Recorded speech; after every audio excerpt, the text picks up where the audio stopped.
Pourquoi repérer l'étoile polaire?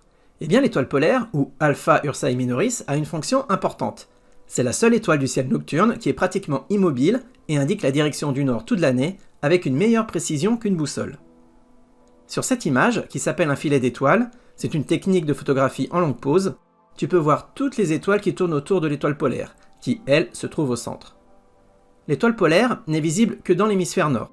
Elle est distante d'environ 430 années-lumière de la Terre. Cela signifie également que la lumière que nous percevons aujourd'hui de l'étoile polaire a été émise il y a 430 ans.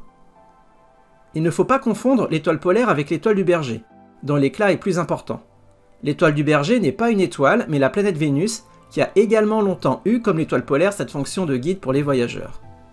Contrairement à Vénus, l'étoile polaire et les autres étoiles de sa constellation de la Petite Ourse ne sont pas très visibles, et par conséquent elles ne sont pas vraiment évidentes à trouver.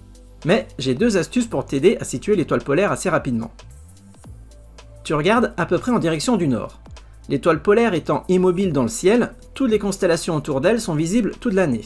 Ces constellations se nomment circumpolaires, et certaines étoiles de ces constellations sont bien plus brillantes que l'étoile polaire.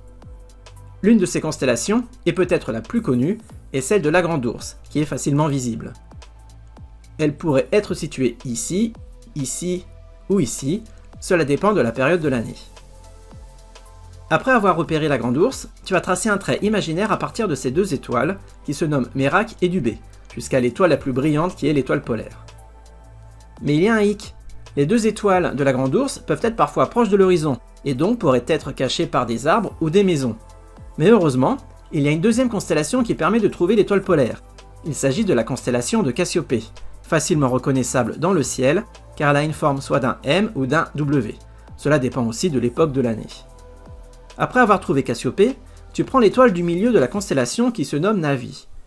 Et tu traces aussi un trait imaginaire jusqu'à l'étoile la plus brillante, et là tu trouveras aussi à coup sûr l'étoile polaire.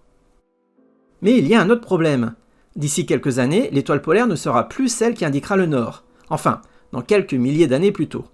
Ceci est dû à la précession de l'équinoxe, qui provoque un déplacement de l'axe de rotation de la Terre comme le ferait une toupille. En l'an 1000, ce sera Deneb de la constellation du Cygne qui indiquera le nord. Et en l'an 14000, ce sera Vega de la constellation de la Lyre. J'espère qu'avec ce tuto tu trouveras facilement l'étoile polaire et je te retrouve pour une prochaine vidéo.